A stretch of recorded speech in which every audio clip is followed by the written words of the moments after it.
Hello and welcome along to another episode of this FM20 story, The Head Coach with me, Daniel. It's Season 6, Episode 2, and today, as promised, we're back for Transfer Deadline Day with Charlton Athletic. Our Director of Football and Head of Youth Development got plenty of budget remaining, and I'm sure they'll go nuts as the day goes on, and hopefully bring along some good surprises with us. But firstly, we've started on the profile screen for a couple of reasons. One is a little peculiar one. The second is to remind you of how important this season is for us. We're out of contracts at the end of the year. We have to meet expectations and reach the playoffs. If we don't, we're surely going to be on our way back down the ladder for the first time in this series after 5 good years. But also because we're starting to change race. That's the interesting thing that's come from today. I'm not quite sure what's caused it, maybe just a slight issue with an update, but either way it's not a big deal, just an interesting thing I thought I'd share with you. But let's go back to the home screen for the start of deadline day. We've agreed to take part and we've also got a bit of news already. We've got the first player coming in on board. It's a young player that our head of youth development's trying to sign. A fullback with 2-star ability, 3-star potential, 20-year-old that's come from Everton via Swansea.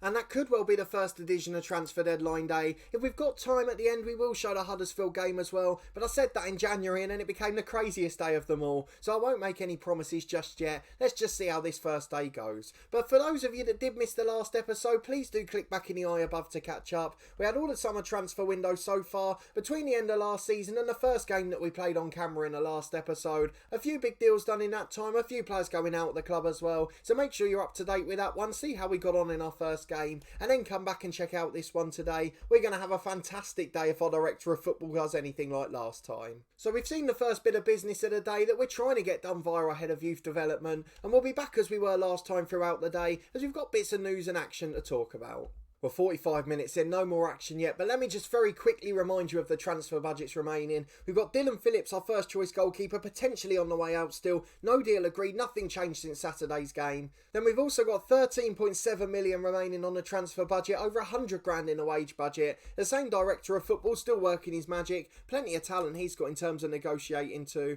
Let me just go and remind you of his attributes: 16 for ability, 15 potential, 15 for negotiation. So there's plenty of work he can do as well. He's got a good knowledge of Spain, a decent knowledge of England now too, and alongside our chief scout, I'm sure we'll bring in some magic. So let's skip ahead, see if we get any first team news. I'm sure it won't be long before the ball starts rolling. First bit of news of Transfer Deadline Day, and it's not the one we were hoping for. Phillips, our first choice goalkeeper at 29 years of age, has gone to Brighton for £5.5 million.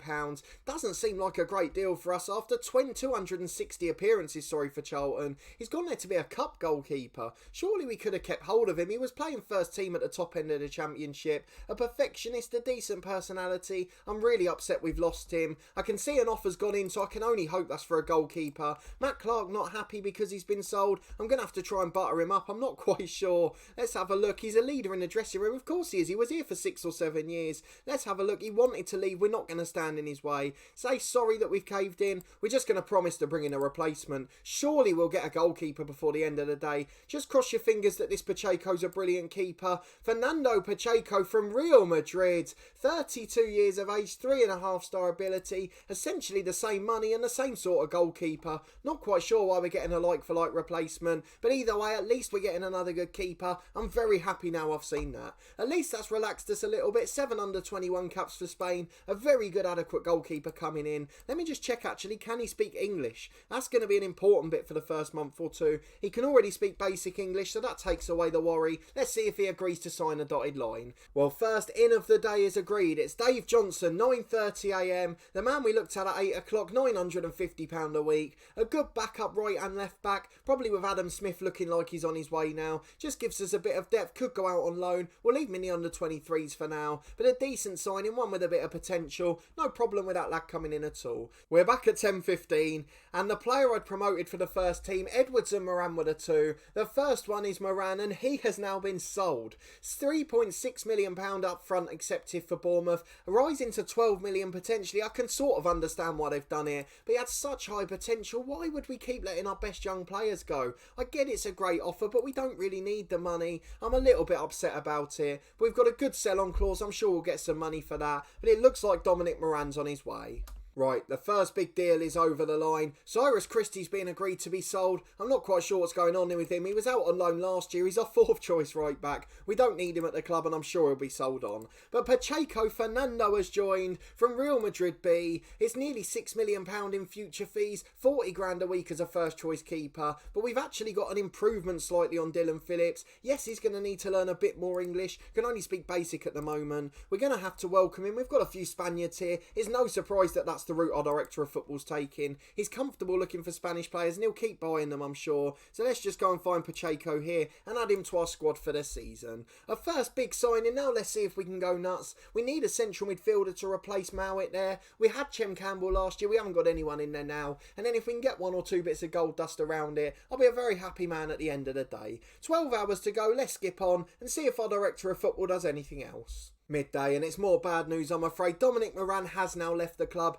3.6 million up front, rising to nearly 12, but he is a young player, 2 years on his deal. It's a shame that we had to let him go, but of course our director of football's in charge of transfers here. If it was a one club series, I would never sell this man myself, but that's part of the beauty of this series. You can never choose what's going to happen. Who knows, we might get an offer from Bournemouth to be the manager soon and it might all work out. You just never know in these type of journeyman stories, but one of the biggest frustrations of not being in charge of transfers and contracts, and something I've noticed in all the years of the head coach, is the director of football will always prioritise selling younger players, getting good value for money for their current ability, and that leaves us in a little bit of a spot going forward. Probably means we're not going to be at clubs longer term, but either way, Dominic Moran moves on. It's a good fee they've managed to get for him, but I'm very upset the man I promoted's been sold, because he was going to be a brilliant prospect for the club. And I also lied about the closing time of deadline day. I forgot it's 5 o'clock for the summer window, isn't it? We've got loads of money to spend on players, so go and get to work, director of football. Cadero needs to do some deals here. He's got 4 hours and 15 minutes. Well, there is another offer been put in, but it's our head of youth development, so I presume it's just a youngster with not much potential. All 4-star potential, but only 1.5 ability. 18-year-old defender from Middlesbrough. 700 grand, could be doubled in the future. Looks a decent young player, nothing special at the moment. Well, we've got the question from the media. I'm going to say I'm not very happy myself. I have to be honest here. I can sympathise with the fans because I'm devastated Moran's gone. But Jenkins has joined the club. He's a player with high potential. We're just going to make sure he's gone into the 23s. He has, so we're just going to leave him there for the season. Hopefully his personality will improve. We need to get him in a mentoring group. His casual personality's not helping anyone there. But let's skip on. Just 3.25 hours to go now, and it looks like it's going to be a bit underwhelming this deadline day. We'll see if we can get any more ins and outs, and we'll be back in a moment with the next bit of news. Here we go. This is more like it. 15 minutes left. I don't know there's going to be time to get this lad in, but the offers for Perkins. 3.5-star ability, 5-star potential on loan from United. Oh, what a player he'd be. The perfect backup in holding midfield. A perfect player to play in central midfield. And I think there's not going to be enough time to complete the deal. With 15 left, Cadero's left it just too late. Oh, Delgado, I thought he was off for a minute there. Thank goodness that said rejected. But let's just see if this Perkins deal goes through. It would change transfer deadline day into a positive one. Well, brilliant work. 15 minutes left. Ray Perkins joins the club. Cadero strikes again. He does it at the last minute. The extra man we needed in midfield. An option to replace Mowat in there, but also as the backup box-to-box midfielder. The deep lying one, the ball winner, in the holding role. Him, Vukotic and Selnays. It really gives us a strong squad for the season. Andy Marshall, probably not the best judge of ability, but either way, this is a very good player we've signed. So I'm delighted we've been able to get one in. A little bit of a cheap summer, to be honest. I thought we'd be going all out on transfer fees, but it's not happened today. But a 19-year-old midfielder that really is going to be beneficial to our squad, and he's going to be joining us on loan from United. What a fantastic end to transfer deadline day. We're really pleased that we've got Wardley as well, so let's just skip through for the last 15 minutes. I don't think there's going to be any more ins, so we'll be back in a moment to face Huddersfield at home. The transfer window is closed. We have reached 5 o'clock. Player wage expenditure, we're up to 5th in the league now, joint with 4th and 6th. Joint with Swansea, actually, who we beat last time out. I know it's very slightly higher, but it's in the same ballpark.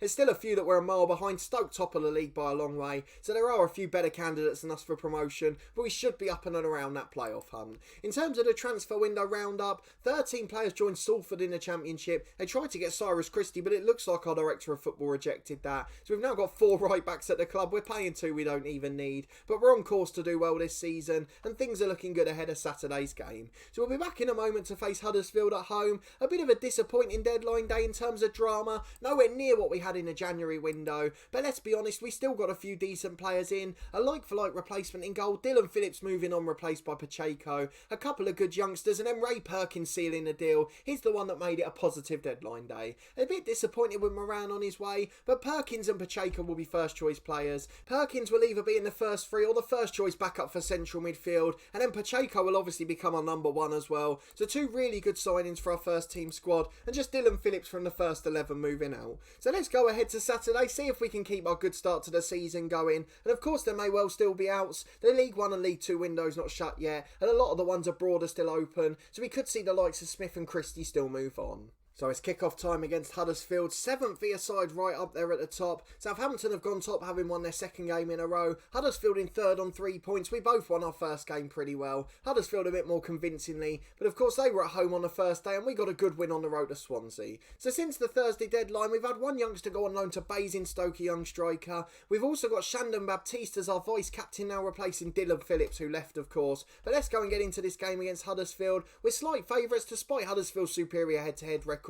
The Valley's got nearly 20,000, not a bad turnout for the first game, and let's see if we can get some of the new players in the squad. So Pacheco's going to start, there's no doubts about that. Loves to be a sweeper keeper, we're going to keep him on defend for now. Is there anyone else we want to bring in? Ray Perkins on the bench, I'm afraid, for Ian Edwards. Ian Edwards, a good young player, but not quite there yet, and we're certainly going to go with quality at the moment. But Edwards will get his debut in the Carabao Cup, so don't you get too worried about that. But aside from that, the same squad that beat Swansea, a really good performance on the pitch. So the same 11 and then one new player on the bench, just a goalkeeper change in Dylan Phillips replaced by Pacheco. That's enforced. The director of football sold Dylan Phillips. This is his replacement, who I hope will do well. So it's Pacheco in goal, Miranda and Kenny the fullbacks, with Stevens and Clark in central defence, both ball playing defenders with Selnage just in front of them, Baptiste and Mowat in central midfield, Delgado and Marin on the wings, and then Matthias Arezzo up front on his own, with the same bench with the exception of Perkins. So when we go to the game, let's see if we can make it 2-2, a couple of squad numbers to be given out, but aside from that, it's as we were.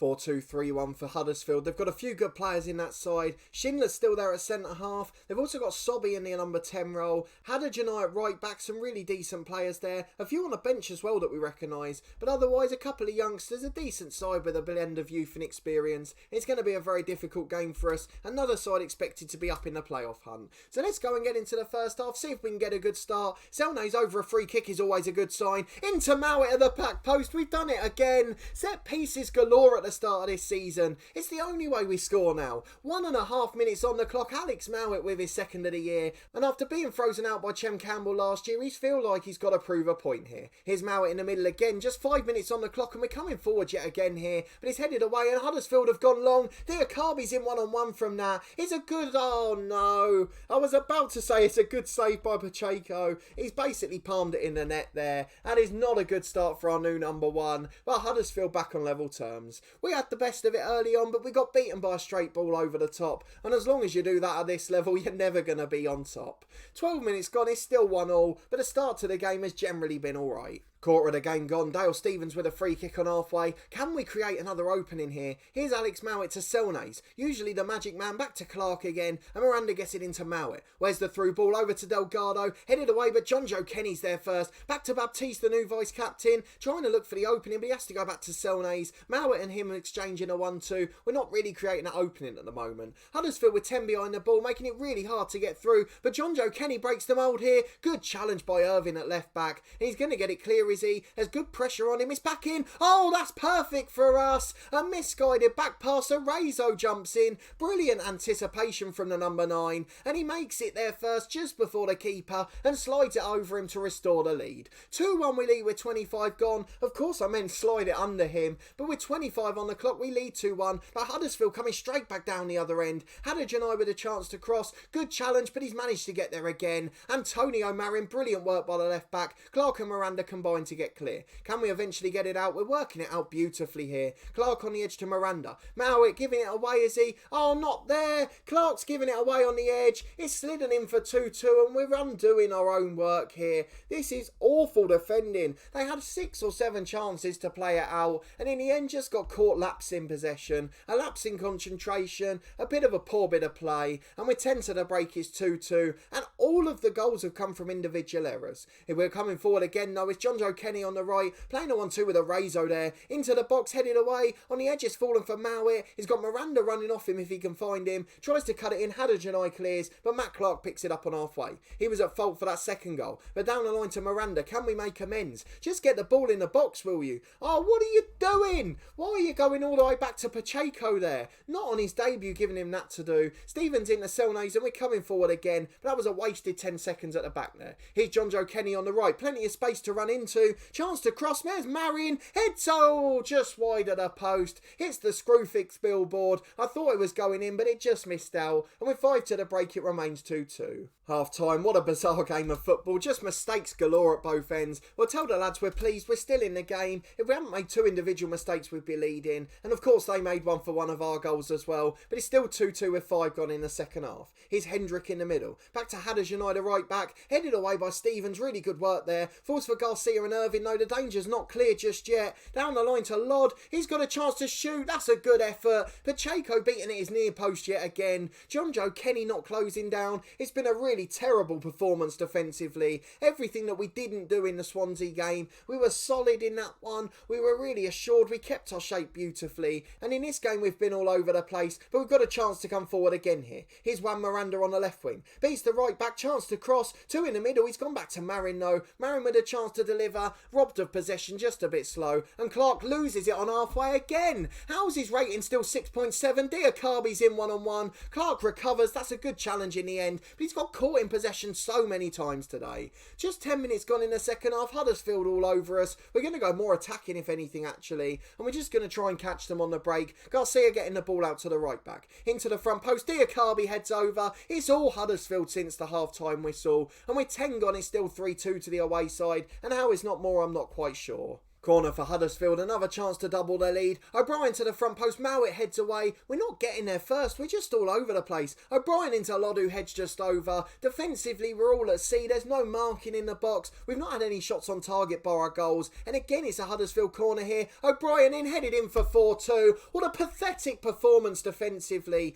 We've been brilliant in the first game at the back. This is just the complete opposite. I've no idea what to do. At the moment, it's damage limitation. I'm going to drop the fullbacks to supporting duties, drop to balance, just try and get a foothold in this game. The 2 wingers are going to be replaced, they've both been awful. Baptista's been shocking in the middle, so Perkins is going to make his debut too. He'll come on as a box-to-box midfielder. So when we go for the last half an hour, can we at least get some respect out of this game? We trail 4-2 and we've been woeful at the back. We don't deserve anything more out of this match. 20 to go, one more mistake from Matt Clark and he won't work his way out the side as well. We mentioned having 5 good centre-halves now, so Matt Clark has to perform and he's just not today.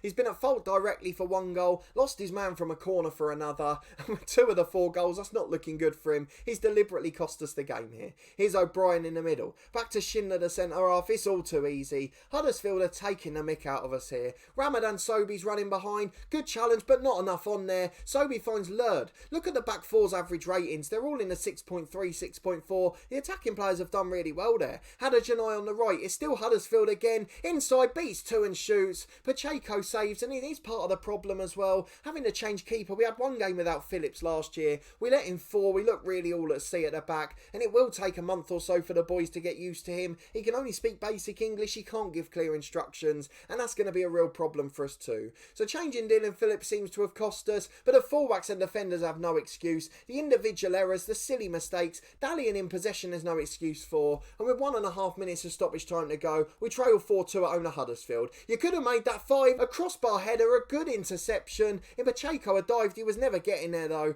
Thankfully the crossbar came to our rescue, and we've got a free kick at the other end thanks to Hragova. 1 minute of stoppage time remaining, we still trail 4-2. We can kiss goodbye to any chance of getting a point, and we're going to have to do a lot of training wear and work defensively if we want to get anything out of this season. Why did the director of football sell Dylan Phillips? I just can't quite work it out. As Selnays delivers to the back post, Perkins heads down and it's saved. I would have put a bit of light on the game if he'd scored on his debut, but otherwise it's still 4-2 to Huddersfield and they're going to win this game at a canter. Long ball forward, Pacheco will get there at the other end, straight through from keeper to keeper, but it's too little too late, we're not going to do anything now. Selnays trying to play out from the back. What a disappointing end to the episode after a brilliant end to transfer deadline day. Perkins came in and he has looked good since he come on, but defensively we're really missing out out on Dylan Phillips. The defensive back four, they don't look confident with their keeper behind them. And of course he made one individual mistake too. A 4-0 defeat, a disappointing performance. We're going to say we're far from pleased with it. And Stephen Schumacher's dug into the lads and most of them have responded positively.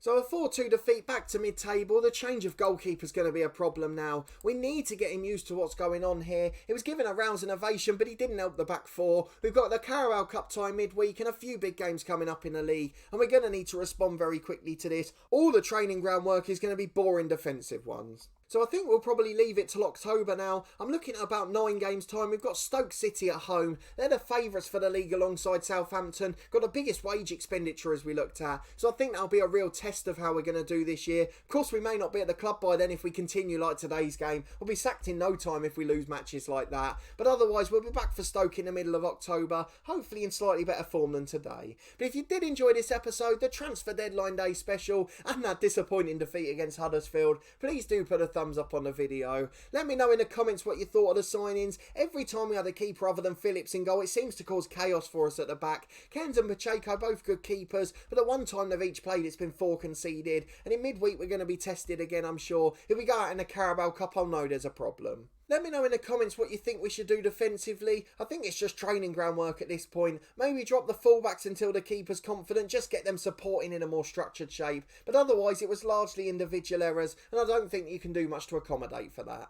If you haven't already, subscribe to the channel for daily FM20 content from my 2 long-term stories. This one back in 2 days' time with what will hopefully be a top-of-the-table clash. I wouldn't bank on it after today, though. And then tomorrow we'll be back with Dorking Wanderers. We've got our own transfer special in that one at the start of Season 8. So make sure you come and join along for another big transfer bonanza. There'll be loads of action in and out of the club in that one, although probably with not quite as much money riding on it. It's much more of a wheeling and dealing save. We're playing with a club with a low reputation. We get to have fun trying to sign young players, get them to train off the pitch and get to their potential. We're trying to do a lot of work on a training ground, a lot of work behind the scenes with a scouting team. So that hopefully will come to fruition in the next one, as we're in charge of everything that happens in that transfer window. Finally, I'm part of a podcast that does matchday vlogs and interviews, and you can see the link to the matchday vlogs playlist in the eye above. We've also had some serious discussions recently, the likes of talking about injuries and how they've affected us. So make sure you come and check them out. They're a little bit harder hitting there. You get to see the side of me behind the camera, I guess. But a massive thanks for watching this one and your continued support with the series. I really do appreciate it. And I hope to see you next time for the big game against Stoke, where fingers crossed we won't have lost our job at Charlton.